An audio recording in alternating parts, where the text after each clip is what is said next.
Do-do-do-do. Do-do-do-do. Do-do-do-do. Hey!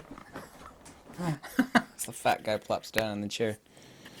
A friend of mine made this gold leaf covered apple.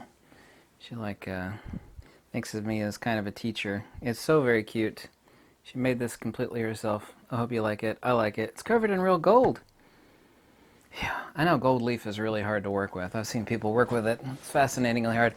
I don't actually need an iPad to look at any points or notes. I could actually talk about this topic nonstop for probably 100 hours. Actually, my voice would probably give out after about 20 hours. But let's first state a fact that no matter what side of the fence you're on regarding the grand picture of the cosmos, and I grew up reading all the really hardcore books on science and physics and fields, and I knew right deep down in my core that all of this stuff was poppycock and nonsense, because Mother Nature, I say humorously, is not a cross-eyed hooker on crack with a calculator.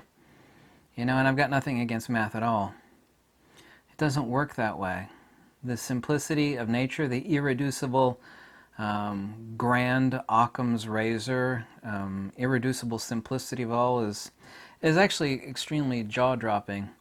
And Mother Nature works on one principle only, and that's pressure mediation. Kind of like, water flows downhill. You throw something up in the sky, then eventually the force that you use to impel it against gravity will give out. That force vector will give out, and then it will re-accelerate, mutual mass acceleration, back towards the Earth. Everything is pressure mediation. Everything is capacitance, resistance, magnetic permeability, dielectric permittivity. Everything is either centrifugal divergence, i.e. a force vector, or it is centripetal convergence. These are the mutual conjugate geometries of force and motion and inertia and acceleration. Respectively so, the vector of force is a torus, is toroidal, i.e. donut shape. A magnet doesn't actually have poles. Well, sure it does. Everybody knows a magnet has a north pole and a south pole. Actually, it really doesn't, because there's no pole located there. And by located there, I mean a topos, nor is there a line of division. If you could slice a magnet like a piece of salami, each little slice would have a north pole and a south pole. The nature of what a magnet is not quantitative. It's qualitative. People say, why are you so interested in magnetism? I say, well, magnetism forms the entire basis of the entire universe. Everything with mass and magnitude is due to magnetism and magnetism only. I know you heard in school that, well, every atom is 99.9999% empty space, and, just a couple little tiny BBs right in the middle there. As crude and inaccurate as that is, it is generally accurate, but the volume of that balloon, if you will, of every atom, of course, every atom is nothing other than a magneto-dynamo. That volume is magnetism. To say magnetism and to say create space and time is all analogous. There's no such thing, by the way, as magnetic attraction. Magnetic attraction doesn't exist. Human beings have known about lodestones now for countless thousands of years, and you get lodestones close together, they would jump towards one another. And of course, to talk about lodestones and their magnetism is accurate, but to say that's magnetic attraction is incorrect. It is dielectric acceleration. Magnetism, by definition and denotation, because the devil is in the details, is a force vector. Specifically, it is a three-dimensional force vector. But a magnet doesn't have poles. What it actually has is the inverse of counter space. At the center of a magnetic field, since a magnet is, by definition, has no different quantitative difference between a pre-magnet as to when it becomes a magnet, is strictly qualitative. The qualitative nature of that is that it is a point source object that fascinates people, because magnets, attract steel and they jump towards one another, and that is great, it's a magnet. It's like, do you know what a magnet is? No, I don't really know. And it's okay not to know, but today's scientists think they know stuff and they don't actually know the answer to anything. Understanding Mother Nature, like I said, is a simplex's pressure mediation. It is literally no more complex than that. Centrifugal divergence, centripetal convergence. You actually have the interplay between the conjugate geometries of the hyperboloid and the torus. The hyperboloid, of course, is an hourglass shape.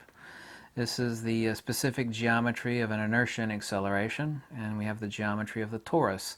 Both are the negative image of one another. You want to talk about the perfect cosmic symbolism of the yin and the yang? People love to talk about yin and yang. Well, even though I'm no person that is in love with Taoism at all, the absolute best analogy in the entire universe of the yin and the yang is the mirror image of one another as far as the two principles that make up the universe: inertia and acceleration, and force and motion. Specifically, magnetism is a dielectric field. In other words, the release of that energy or inertia manifests as a centrifugal force divergence. They say that the calories and the muscles that are pent up in my hand is dielectricity, and the release of that energy is, of course, a centrifugal force vector. A release, a loop, of course, there's no straight line. There are no straight lines in the universe. Even if I try to throw this rock perfectly up, of course, it's a curved linear vector. And of course the Earth is spinning around at countless thousands of miles a second, so even if I were to able to throw it perfectly straight up, it would still be a curved linear vector. There are not a single straight line in the universe. But this irreducible simplicity is absolutely amazing. And even though I'm absolutely no fan of Einstein, he did say, just like a broken clock is right twice a day. He said that if you can't explain it simply, to like a dumb barmaid, he didn't say dumb barmaid, but he meant a dumb barmaid, then you don't really understand it. And you could explain this stuff to a 10-year-old, and they would fundamentally understand it. That's the entire picture of the universe. So-called gravity doesn't exist. The phenomena of gravity, of course, does exist, but it's a misappropriation to think it is something autonomous from that of dielectricity. We know electricity is a hybrid of magnetism dielectricity, phi times psi equals q in Planck of electrification. So we only actually have the two geometries. Just like ice, water, and steam are not different things, they're different temperature and pressure modalities of one thing. Water, right? Even a 5-year-old, or 6-year-old, I guess, knows that ice, water, and steam are the same damn thing. It depends on the temperature and the pressure, what's going on. They're all the same thing. There's no distinction between gravity, dielectricity, magnetism, and electricity. Mother Nature is irreducibly simple. We only have force and motion, inertia, and acceleration. By the way, and I've made countless videos on this too, and I had everybody in awe on the live stream, and I showed them a picture of what I was talking about. Because I used to get calls from people that buy really powerful magnets, like N55 or N60 Gauss magnets. And the regular magnets, like say this was a regular magnet, like an N38 Gauss or N35 Gauss, they could get like yay far away from like a piece of steel plate, and they would, feel the field, right? You know what I'm talking about? Well, I have to get about this far. So what these people do is they go on eBay and they buy a really powerful magnet. And they don't get gypped, but they email me wanting to think, I think I got screwed over. I got shafted. Because I have to get this really powerful magnet a lot closer to feel the steel. It's like, well, the field is a lot smaller. I must have got shafted. No, actually, they did get a more powerful magnet. What people don't realize is that everybody thinks a magnet is magnetism. And that's only half the truth. Magnetism is the dielectric field. Let me repeat that 2 more times again because it's so important. Magnetism is the dielectric field. Magnetism is the dielectric field. Human beings in their profound ignorance are like children watching a puppet show. They'd have a box set up and these adults would have their hands inside a puppet. Everybody's looking at the puppets, but they can't see who the hell's got their hand shoved up the arse of the puppet or the huge person behind it. A magnet is defined, and of course it is a point source object. Yes? Yes, it is. By the way, what's the distinction between a 5-watt light bulb and a 5-watt laser? 5 watts is 5 watts, right? What defines a magnet is not quantitative, it is qualitative. 5 watts is 5 watts. So what's the difference between a 5-watt laser and a 5-watt light bulb? 5-watt light bulb is useless, and a 5-watt laser will burn a hole in your butt. It'll blind you permanently. The distinction is that one is point source. So anyway, what defines a magnet is not the magnetism that everybody's fascinated about, that is an aura around, because that's what everybody's fascinated about. There's an aura around this magnet. It'll accelerate towards steel, and, it'll make 2 magnets accelerate toward magnetism. A magnet is magnetism. You're half right, but you're ultimately wrong.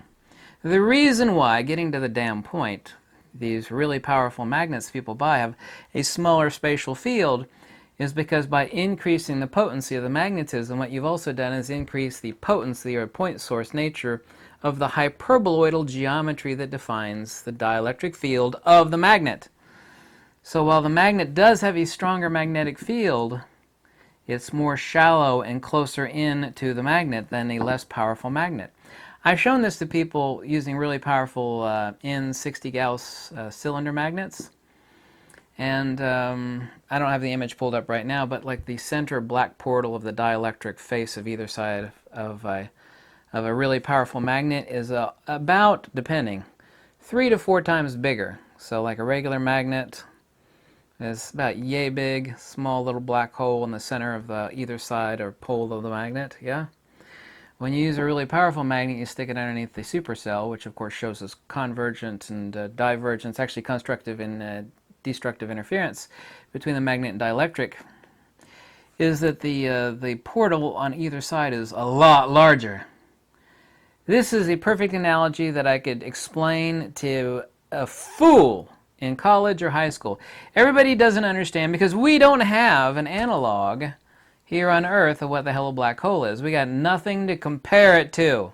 Well, I've got a perfect analogy of what the hell a black hole is. It's not only perfect, it is absolutely the same thing, except on a bazillion times infinitely smaller scale. A black hole, by the way, of course, is not a hole. It is a supermass that has attained a point source singularity that has no magnitude.